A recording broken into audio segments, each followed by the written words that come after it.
ماضی 6 سال پہلے۔ نہیں، ایسا نہیں ہو سکتا، وہ مجھے یوں انکار نہیں کاٹ سکتا۔ اس نے ہاتھ میں موجود کانچ کے گلدان کو اپنی پوری طاقت لگا کر دیوار پر مارا تھا۔ اس وقت اس کا غصے سے برا حال تھا۔ اس کا بس نہیں چل رہا تھا کہ وہ کمرے میں موجود ہر چیز کو تباہ کر دے۔ اس نے میری محبت، میرے جذبات کی توہین کی ہے، وہ میرے ساتھ ایسا نہیں کر سکتا۔ اس نے آپ کے ٹیبل پر رکھا جگ اپنے سامنے موجود ڈریسنگ میں دے مارا تھا۔ اس کے کانچ کی کرچیاں بکھر کر پورے کمرے میں گر گئی تھی۔ یہ کیا ہو رہا ہے رباب؟ اور کیا حالت بنا رکھی ہے تم نے کمرے کی؟ وہ جو اب کوئی دوسری چیز تو برباد کرنے کے لیے ادھر ادھر نظریں دوڑا رہی تھی۔ مصطفیٰ کی سرد آواز اس کی سماعت سے ٹکرائی تو اس نے پلٹ کر اس کی طرف دیکھا، جو چہرے پر سخت تاثرات لیے دروازے میں کھڑا اسے گھور رہا تھا۔ جواب دو مجھے رباب، کیا حرکت ہے یہ؟ اس کی خاموشی سے اپنی جانب دیکھتا ہوا پکارا۔ وہ پھر سے اس سے مخاطب ہوتا اس کے کمرے میں داخل ہوا۔ اس نے ایک نظر کمرے میں ڈالی۔ چاروں طرف ٹوٹی ہوئی چیزیں پڑی ہوئی تھی۔ ڈریسنگ کا کانچ جگہ جگہ بکھرا ہوا تھا۔ یہ کمرہ کہیں سے بھی رباب کا کمرہ نہیں لگ رہا تھا، بلکہ اس کے سامنے کھڑی اس کی بہن کہیں سے بھی رباب زمان شاہ نہیں لگ رہی تھی۔ اس وقت اس کی حالت بھی اس کے کمرے کی طرح بکھری اور ٹوٹی ہوئی تھی۔ بھائی، اس سے کہیں وہ مجھے قبول کرے، میں اس سے بہت محبت کرتی ہوں۔ رباب بھاگتی ہوئی اپنے بھائی کے سینے سے آ لگی تھی۔ حفصہ کو اسفند کی زندگی سے نکالنے کے بعد بھی ابھی تک وہ کچھ حاصل نہیں کر پائی تھی۔ کتنا کچھ کیا تھا اس نے حفصہ کو غائب کروا کر اسفند کے دل میں شک ڈالا، پھر بغیر اسفند سے کوئی بات کیے حفصہ کا ملک چھوڑ کر چلے جانا۔ اسفند کے شک کو یقین میں بدل گیا تھا، یہاں تک اس نے یونی میں یہ بات تک پھیلا دی تھی کہ وہ شمس سے منگنی کر کے ملک سے باہر چلی گئی ہے۔ وہ پوری طرح سے اسفند کے دل میں حفصہ کے لیے نفرت پیدا کرنے میں کامیاب ہو گئی تھی۔ اتنا سب ہونے کے باوجود بھی اسفند پوری طرح سے ٹوٹ گیا تھا، اور رباب نے اسے سنبھالنے کا موقع ہاتھ سے جانے نہیں دیا، اور پھر صحیح موقع دے کر اس نے اپنی محبت کا اظہار کیا۔ اسفند نے اسے یہ کہہ کر خاموش کروا دیا کہ اس کے لیے ایک دوست سے زیادہ کچھ نہیں، اور حفصہ کے دھوکے کے بعد شاید ہی وہ کسی کو اپنی زندگی میں قبول کرے۔ یہ سب سن کر رباب کو لگ رہا تھا کہ اتنا کچھ کر کے بھی حاصل نہیں کر پائی، پر اس نے بھی سوچ لیا تھا وہ اسفند کو حاصل کر کے رہے گی، چاہے اس کے لیے اسے مصطفیٰ کی مدد ہی کیوں نہ لینی پڑے۔ کون قبول کر لے، تم کس کی بات کر رہی ہو رباب؟ مصطفیٰ جو اس کی حالت دیکھ کر پریشان ہو رہا تھا، رباب کی بات پر اس کی پریشانی حیرانی میں تبدیل ہوئی تھی۔ اس نے رباب کو خود سے لا کر کے اس کا چہرہ دیکھا جو اس وقت آنسو سے بھیگا ہوا تھا۔ بھائی، میں اسفند سے بہت محبت کرتی ہوں، اسے کہنا کہ وہ مجھے قبول کر لے پلیز بھائی۔ وہ بہت چالاکی سے اپنے بھائی کے سامنے خود کی حالت کو قابل رحم بنائے ہوئے بولی، اور زور زور سے روتی ہوئی پھر سے مصطفیٰ کے سینے سے جا لگی تھی۔ اسے معلوم تھا ایک مصطفیٰ ہی تھا جو اسے اسفند دے سکتا تھا، جبکہ اس کی باپا مصطفیٰ کتنے ہی لمحے سکتے میں کھڑا رہ گیا تھا۔ اسے اسفند کی محبت کے بارے میں معلوم تھا، پر وہ یہ کبھی سوچ بھی نہیں سکتا تھا کہ اس کی بہن بھی اسفند سے محبت کرتی ہے۔ تم جانتی ہو رباب، وہ کسی اور سے محبت کرتا ہے، اور جو اس کے ساتھ ہوا ہے اس کے بعد مجھے نہیں لگتا وہ اپنی زندگی میں اتنی آسانی سے کسی کو بھی شامل کرے گا۔ اس کے بالوں کو سہلاتا ہوا بولا۔ اسے اپنی بہن کے لیے بہت دکھ ہوا تھا، اس نے ایسے شخص سے محبت کی جو پہلے ہی کسی اور کی محبت میں گرفتار تھا۔ میں جانتی ہوں بھائی، پر اگر مجھے اسفند نہیں ملا تو میں مر جاؤں گی بھائی۔ اور روتے ہوئے اپنی بات پر زور دیتی ہوئی بولی، اسے معلوم تھا اس کا بھائی اس سے بہت محبت کرتا ہے اور اس کے لیے وہ کچھ بھی کر سکتا تھا۔ تم جانتی ہو یہ ناممکن ہے رباب، بہتر ہے کہ تم اپنے دل کو سمجھا لو۔ وہ اب نرمی سے اس کے آنسو صاف کر رہا تھا۔ بھائی، کچھ ناممکن نہیں ہوتا، آپ اسفند سے بات کریں نا، میں اس سے بہت محبت دوں گی کہ وہ اس لڑکی کو بھی بھول جائے گا، پلیز بھائی مجھے اسفند دلا دے۔ وہ کسی سیدھی بچے کی طرح اس سے ضد کر رہی تھی جیسے اسفند کوئی چیز ہو اور اس کا بھائی اسے لا کر دے گا۔ تمہارا بھائی مجبور ہے رباب، میں چاہ کر بھی کچھ نہیں کر سکتا۔ وہ اپنے بالوں میں ہاتھ چلاتا ہوا پریشانی سے بولا۔ اگر وہ اسفند سے اس معاملے میں بات کر بھی لیتا تو اسے نہیں لگتا تھا کہ اس کی بات مان جائے گا، ویسے بھی رشتے زبردستی نہیں جڑتے۔ اگر آپ نے کچھ نہیں کیا نا تو میں خود کو ختم کر لوں گی بھائی، میں سچ کہہ رہی ہوں، اور یہ آپ اسفند سے بھی بول دیجئے گا۔ اس بار وہ مضبوط لہجے میں بولتی اس سے دور ہوئی، اور فرش پر پڑے کانچ کے ٹکڑوں پر اس کی نظر پڑی تھی۔ اس کے نزدیک کا مطلب سمجھتے ہوئے مصطفیٰ نے اس کو روکنا چاہا، مگر وہ اس کو کوئی بھی موقع دیے بغیر بجلی کسی تیزی سے ایک نوکیلا ٹکڑا اٹھا چکی تھی۔ بھائی، میں سچ کہہ رہی ہوں، میں خود کو ختم کر لوں گی، وہ کسی دیوانے کی طرح بولتی۔ وہ کانچ کا ٹکڑا اپنی نس کے قریب رکھ چکی تھی۔ اس کا ارادہ جان لینے کا ہرگز نہیں تھا، وہ بس اپنے بھائی کو ڈرانا چاہتی تھی۔ ہم آرام سے بیٹھ کر بات کرتے ہیں، اسے نیچے رکھو ورنہ وہ تمہارے لگ جائے گا۔ رباب اپنے مقصد میں کامیاب ہو گئی تھی۔ اس کی اس حرکت سے مصطفیٰ ڈر کر اس کے قریب ہوا تھا۔ پہلے آپ وعدہ کریں، اسمان سے بات کریں گے، اسے مجھ سے شادی کرنے کے لیے منائیں گے۔ وہ جنونی انداز میں بولتی مصطفیٰ کی دھڑکنوں کو مزید بڑھا رہی تھی۔ ٹھیک ہے میں بات کروں گا، تم پلیز اسے پھینک دو رباب ورنہ تمہیں چوٹ لگ جائے گی۔ اس وقت مصطفیٰ رباب کی حرکت کی وجہ سے کافی ڈر گیا تھا۔ وہ یہ برداشت نہیں کر سکتا تھا کہ اس کی بہن کو کچھ بھی ہو۔ ویسے بھی اس کی زندگی میں ایک وہی باقی رہ گئی تھی جس سے اس کا رشتہ تھا، اور اپنی بہن کی خوشی اس کی زندگی کے لیے وہ کچھ بھی کر سکتا تھا۔ اگر اس کی جگہ کوئی اور بھی ہوتا تو وہ یہی کرتا۔ پہلے آپ وعدہ کریں بھائی۔ اسے سکون نہیں ملا تھا، اس لیے وہ اس سے وعدہ چاہ رہی تھی۔ ٹھیک ہے میں وعدہ کرتا ہوں رباب تمہاری شادی اسمان سے ہی ہوگی۔ وہ ایک جست میں اس تک آیا اور اس کے ہاتھ سے کانچ کا ٹکڑا پھینک کر اسے سختی سے اپنے سینے میں لگا گیا تھا۔ وہ پہلے ہی اپنی غلطی کی وجہ سے اپنی ماں کو کھو چکا تھا، اب اس میں اپنے کسی بھی قریبی رشتے کو کھونے کی ہمت نہیں تھی۔ اسمان کو راضی کرنا مشکل تھا مگر وہ اپنی بہن کے لیے کچھ بھی کرنے کے لیے تیار تھا۔ ہاتھ بیٹا آپ یہ فرائیڈ رائس لو نا، ہاتھ آپ کے لیے بنائے ہیں میں نے۔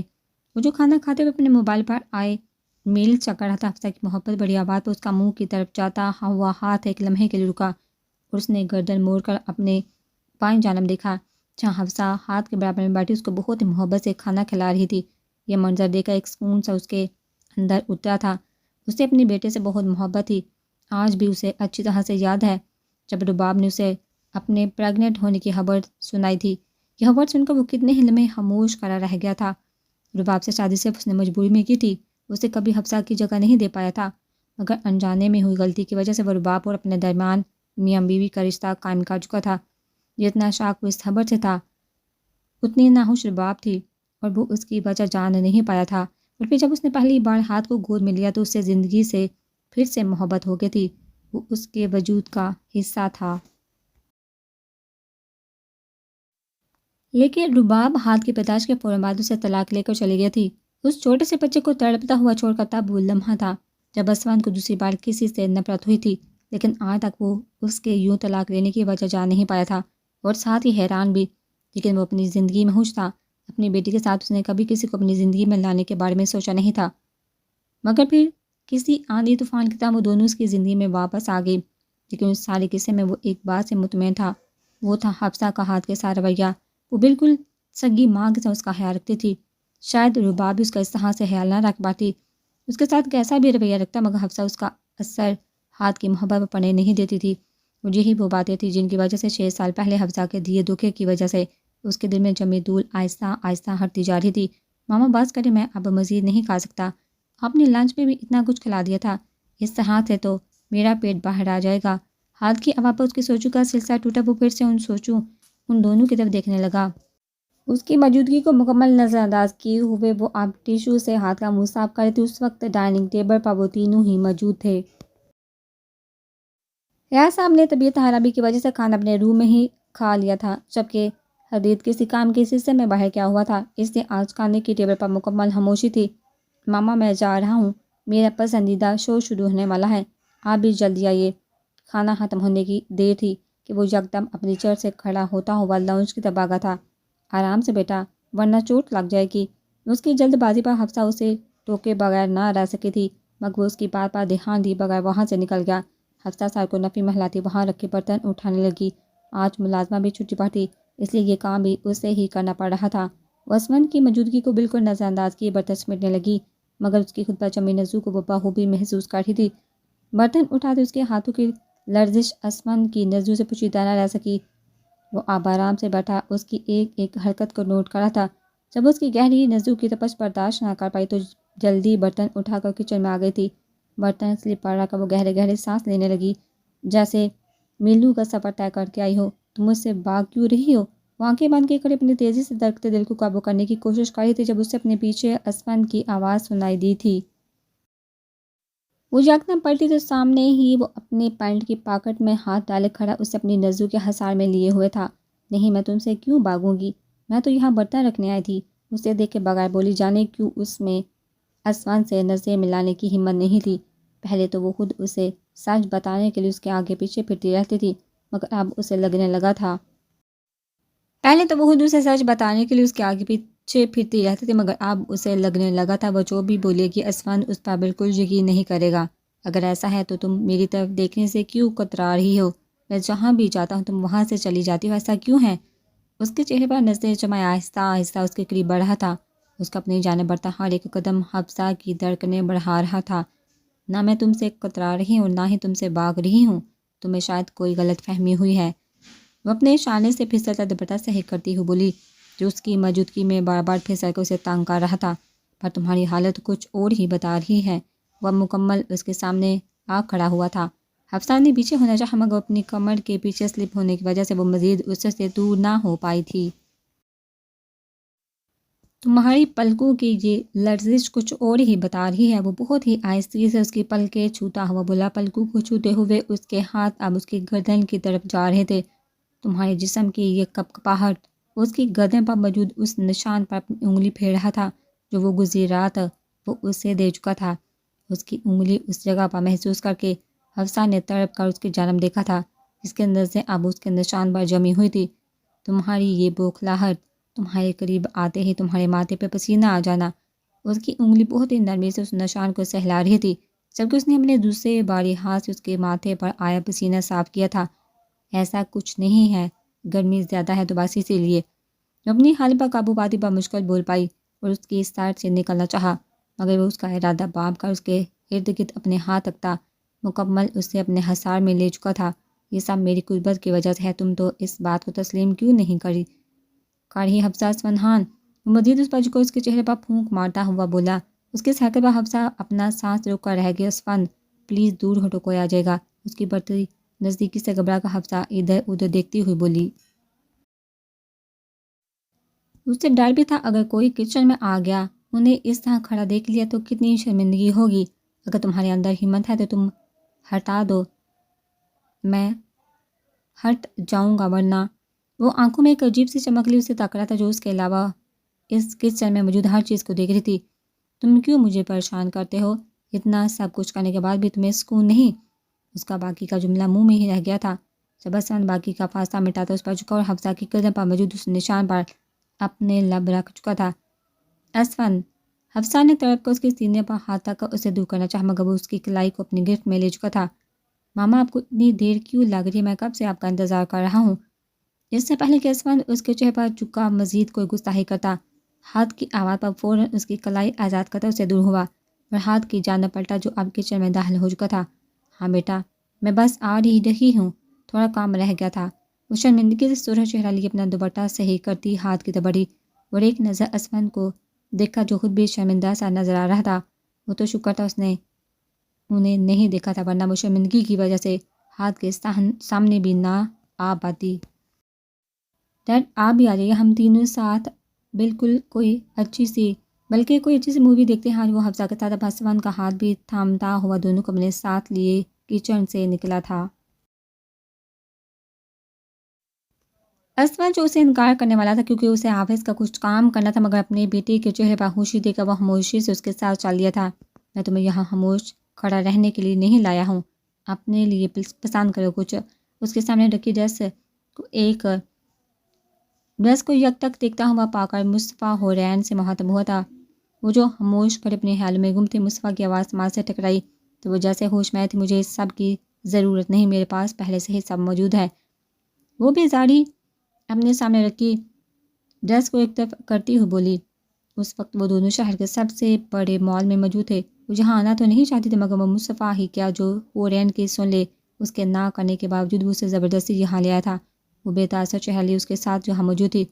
اس وقت اس کے لہجے اور انداز سے بیزاری صاف چلکتی تھی، جسے مصطفیٰ نے شدت سے محسوس کیا تھا۔ وہ جو سوچ رہا تھا باہر آ کر اس کا موڈ تھوڑا بحال ہو جائے گا، مگر ایسا نہیں ہوا۔ وہ بغیر کوئی خوشی ظاہر کیے اس کے ساتھ ایک شاپ سے دوسری شاپ پر گھوم رہی تھی، یہاں تک کہ اس نے اب تک اپنے لیے کوئی بھی چیز خریدی نہیں تھی۔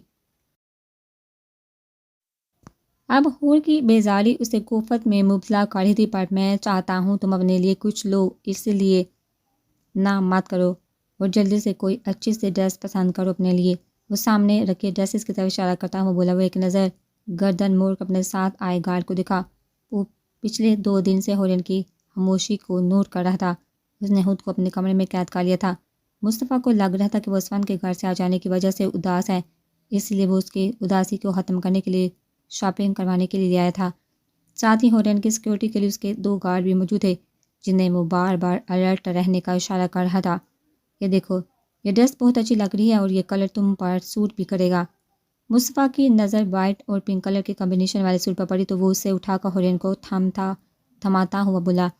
ہورین جو اپنے سامنے موجود ڈریس کو بے دلی سے ادھر ادھر کر رہی تھی، مصطفیٰ کی آواز پر اس کی طرف متوجہ ہوئی اور اس سوٹ کی طرف دیکھا۔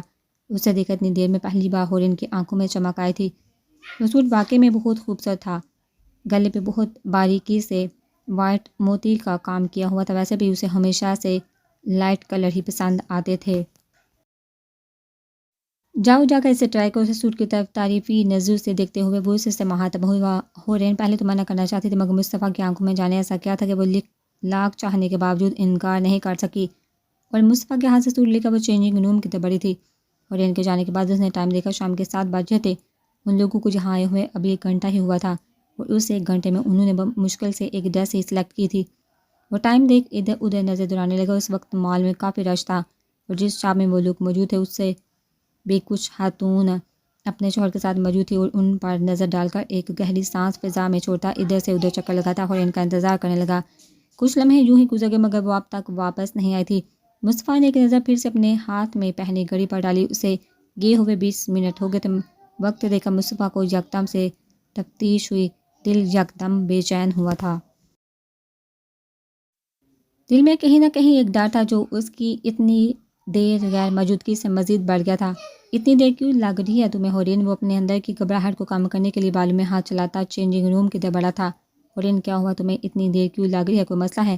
وہ بند دروازے پر ناک کرتا ہوا تیز آواز میں بولا۔ اندر سے اس کا دل دعا کر رہا تھا کہ اس کی ہورین اندر ٹھیک ہو۔ ہورین کیا ہوا؟ جواب دو، مصطفیٰ پھر سے دروازہ ناک کرتا ہوا بولا۔ اس وقت اس کی آواز میں بے چینی صاف ظاہر ہو رہی تھی۔ نہیں کوئی مسئلہ نہیں ہے، وہ یہ بند دروازے کی وجہ سے ہورین کی گھبرائی ہوئی آواز اس کے سماعت سے ٹکرائی تو اس نے سکون ملا تھا۔ کیا ہوا ہورین؟ اگر کوئی مسئلہ نہیں ہے تو تمہیں اتنی دیر کیوں لگ رہی ہے؟ تم جلدی سے باہر آؤ ورنہ میں اندر آ رہا ہوں۔ ہورین کے جواب سے اس کے دل کو تسلی نہیں ہوئی تھی، اوپر سے یہ لڑکی بات ادھوری چھوڑ کر اس کے صبر کا امتحان لے رہی تھی۔ نہیں آپ اندر مت آئیے، بس یہ زپ نہیں۔ ابھی اس کا جملہ مکمل بھی نہیں ہوا تھا جب وہ چینجنگ روم کا دروازہ کھول کر اندر داخل ہوتا دروازے کو اندر سے لاک کر چکا تھا۔ ہورین جو اپنے شرٹ کی زپ کو بند کرنے میں ہلکان ہو رہی تھی، مصطفیٰ کی اچانک آمد سے وہ گھبرا گئی۔ اپنی زپ کو چھوڑ کر اس نے بجلی کی سی تیزی سے اپنا رخ مصطفیٰ کی جانب کیا تھا۔ آپ جہاں کیا کر رہے ہیں؟ باہر جائیے نا۔ وہ نظریں نیچے کی اپنے دونوں ہاتھوں کو مسلتی بوکھلاہٹ کا شکار تھی، چہرہ شرم سے سرخ ہو گیا تھا، جبکہ دوسری طرف مصطفیٰ اس کی حالت سے بے خبر اس کے سراپے پہ اپنی گہری نظر جمائے کھڑا بس جب تک اس کو تک رہا تھا وہ اس وقت وہی سوٹ زیب تن کی ہوئے کھڑی تھی۔ مصطفیٰ کو لگ رہا تھا یہ رنگ اسی کے لیے بنا گیا ہو، اس کلر میں اس کی گلابی رنگت مزید گلابی لگ رہی تھی۔ وہ خاموشی سے کھڑا بس اس کو تک رہا تھا۔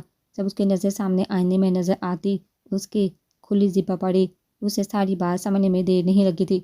پیچھے مڑو، وہ اپنی کیفیت پہ قابو پاتے اسے مخاطب ہوا۔ ہورین جو نظریں نیچے کی اپنے لب کچل رہی تھی، مصطفیٰ کی بات پر ناسمجھی سے اسے دیکھنے لگی۔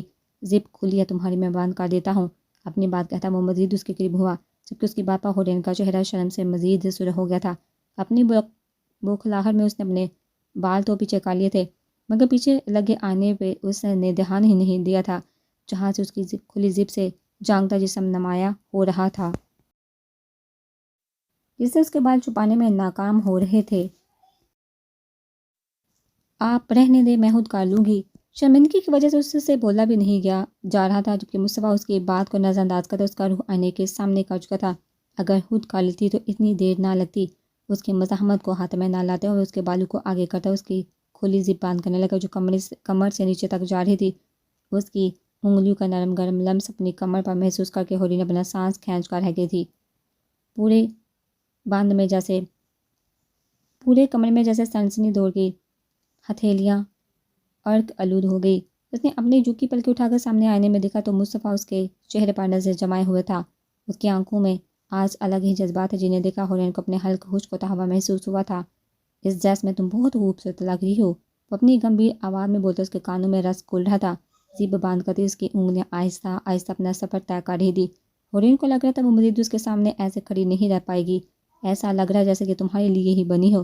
وہ اپنا چہرہ اس کے کان کے قریب لاتا ہوا سرگوشیانہ انداز میں بولا اور ساتھ ہی اس کے بالوں سے آتی خوشبو کو اپنے اندر اتارنے لگا۔ اب میں خود کر لوں گی، آپ پلیز باہر جائیے۔ اس کی حد سے زیادہ بڑھتی قربت حورین کو پریشان کر رہی تھی۔ وہ اپنی دونوں ہاتھوں کی مٹھی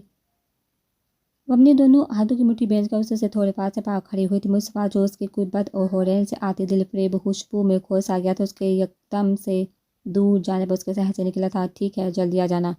اسے حورین کا خود سے دور جانا بالکل پسند نہیں آیا، مگر وہ اپنے لہجے کو نارمل کرتا چینجنگ روم سے نکل گیا۔ اس کے جانے کے بعد حورین کتنی ہی دیر تک اپنے بے ترتیب سانسوں کو درست کرتی رہی تھی۔ کچھ اور لینا ہے تمہیں؟ اگر بھوک لگی ہے تو کچھ کھانے چلتے ہیں۔ وہ جب چینج کر کے واپس آئی تو مصطفیٰ اس کے قریب آتے ہی پوچھنے لگا۔ آج وہ اس لڑکی کے چہرے پر مسکراہٹ لانا چاہ رہا تھا، مگر اب تک اسے کامیابی حاصل نہیں ہوئی تھی۔ نہیں، مجھے کچھ نہیں لینا، بس گھر چلتے ہیں، میرا دل گھبرا رہا ہے۔ جانے کی اسے یکدم سے گھبراہٹ سی ہونے لگی تھی، اس لیے وہ جلدی سے بس گھر جانا چاہتی تھی۔ ٹھیک ہے، اگر تمہاری طبیعت ٹھیک نہیں ہے تو میں اصرار نہیں کروں گا، پھر کبھی ہم باہر ڈنر کرنے آ جائیں گے۔ وہ اس کے چہرے پر پھیلی گھبراہٹ کو دیکھ کر خود بھی پریشان ہوا تھا، اس لیے سوٹ کا بل ادا کر کے اس شاپ سے نکلا۔ اس کی کلائی تھام کر لمبے لمبے ڈگ بڑھتا جا رہا تھا، ساتھ ہی گردن موڑ کر اپنے پیچھے آتے گارڈز کو دیکھا، جانے کیوں اسے کچھ عجیب سا لگ رہا تھا۔ یکدم اس کا دل اندر سے گھبرا رہا تھا، جیسے کچھ برا ہونے والا ہو۔ وہ حورین کو اپنے ساتھ لیے مال سے باہر آ گیا اور اپنی کار کا انتظار کرنے لگا جو اس کا دوسرا گارڈ پارکنگ سے نکال رہا تھا۔ جب اسے اپنی کار قریب آتی نظر آئی تو وہ تھوڑا آگے بڑھا ہی تھا کہ یکدم گولی آواز کے ساتھ حورین کی درد بڑی چیخ اس کی سماعت سے ٹکرائی تھی۔ اس نے گردن موڑ کر دیکھا، اسے لگا وہ اپنی جگہ سے ہل نہیں پائے گا۔ لوگ بھاگ رہے تھے، اس کے آس پاس ایک شور سا مچا ہوا تھا، مگر اس کی نظریں تو حورین پر ہی ٹکی ہوئی تھی جس کے لیفٹ شانے خون ٹپک رہا تھا اور وہ درد برداشت کرتی زمین پر گرنے ہی والی تھی کہ وہ جیسے ہوش میں آئے اور بجلی کسی تیزی سے اس کے وجود کو گرنے سے بچایا۔ حورین اور حور، میں تمہیں کچھ نہیں ہونے دوں گا، وہ تڑپتی ہوئی آواز میں اسے پکار رہا تھا جس کی آنکھیں بند ہوئے جا رہی تھی۔ سر، وہ لوگ ہمارے ہاتھ سے نکل گئے، انہوں نے چلتی ہوئی کار سے حملہ کیا ہے، پر سر ہمیں جلدی میم کو ہسپتال لے کر جانا ہوگا، انہیں گولی صرف چھو کر ہی گئی ہے۔ اس کا گارڈ حور کے زخم کو چیک کرتا ہوا بولا، جس نے بھی یہ کیا ہے اسے میرے پاس لے کر آؤ، وہ بھی زندہ۔ اگر نہیں لائے تو تمہیں گولی چھو کر نہیں نگلے گی، سیدھا تمہارے اندر گھسے گی۔ وہ اپنے گارڈ کا کالر ساتھی سے پکڑتا ہوا دوڑا تھا۔ اتنی ٹائٹ سیکورٹی کے بعد بھی اس کی حور پر حملہ ہو چکا تھا، یہ بات اس کی برداشت سے باہر تھی۔ اس کے بعد ان کا گارڈ سر ہلاتا ہوا وہاں سے اٹھا تھا۔ وہ جانتا تھا اس کا مالک جو کہہ رہا ہے وہ کر بھی دے گا، اس لیے اسے اپنی جان بچانے کے لیے ان لوگوں کو تلاش کر کے لانا تھا۔ حورین پلیز آنکھیں کھولو، میں تمہیں کچھ نہیں ہونے دوں گا، کچھ نہیں ہونے دوں گا میں۔ وہ وہاں موجود لوگوں کی بھیڑ کو نظر انداز کرتے اس کے بے ہوش وجود کو اپنی باہوں میں اٹھا کر کار کی طرف بڑھا تھا۔ اسے جلدی سے ہسپتال پہنچنا تھا، اپنی حورین کی جان بچانی تھی۔ وہ کسی بھی قیمت پر اسے کھونا نہیں چاہتا تھا۔ اگر حورین کو کچھ بھی ہوا تو تمہیں اس کی بہت بڑی قیمت چکانی ہوگی، اور میں تمہارا وہ حال کروں گا کہ تم زندگی بھر یاد رکھو گے۔ تیزی سے ڈرائیو کرتے ہوئے اپنی سوچوں میں اس شخص سے مخاطب تھا جس کی وجہ سے آج اس کی حور اس حال میں تھی۔ ماضی 6 سال پہلے۔ بس کرو اسفن، تم اب اور نہیں، تم پہلے ہی بہت ڈرنک کر چکے ہو۔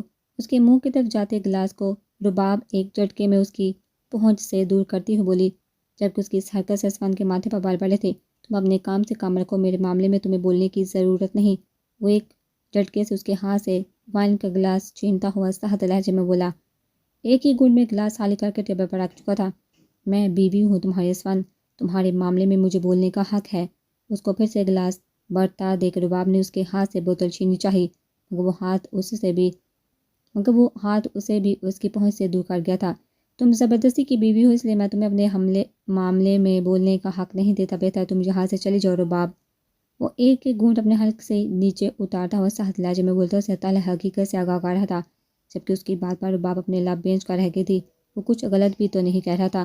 ان کی شادی کو 1 مہینہ ہو گیا تھا اور اس 1 مہینے اس نے ایک بار بھی اسے نظر بھر کر نہیں دیکھا تھا، کیونکہ اس نے نکاح سے پہلے ہی اسے بول دیا تھا کہ وہ اس نکاح کے بعد اس سے کوئی بھی امید نہ رکھے۔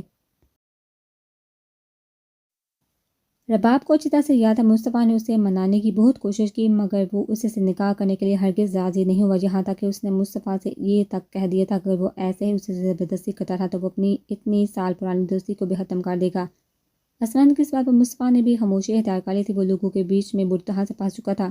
رباب نے جب یہ سنا تو اس نے پھر اپنی آخری بازی چل کر خود کو ختم کرنے کی کوشش، جس پر مصطفیٰ کے ساتھ ساتھ باقی سب لوگ بھی پریشان ہو گئے تھے، اور پھر حیا صاحب اور باقی لوگوں کے دباؤ میں آ کر مجبوراً اسمن کو رباب سے نکاح کرنے کے لیے راضی ہونا پڑا تھا۔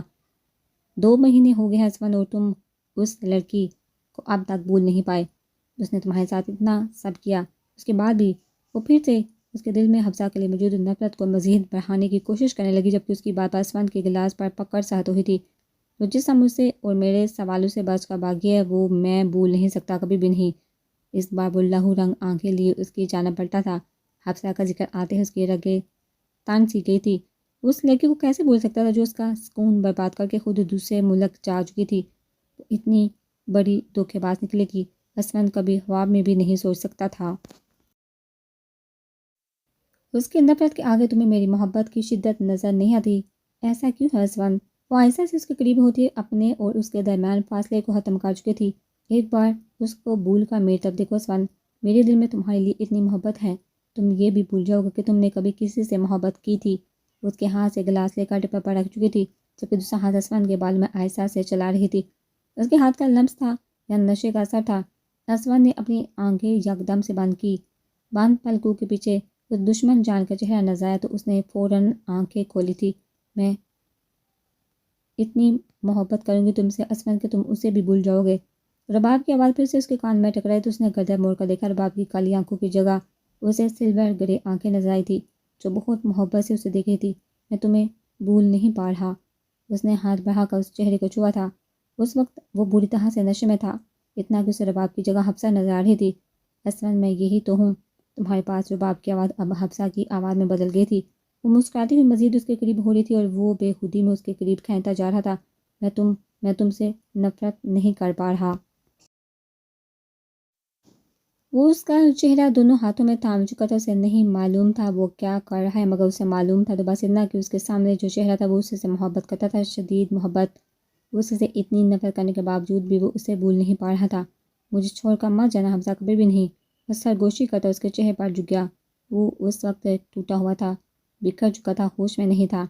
وہ نہیں جانتا تھا وہ کیا کر رہا ہے۔ رباب نے اسے روکنے کی کوشش کی تھی، اسے صرف اسمن کو حاصل کرنا تھا جو وہ کر چکی تھی۔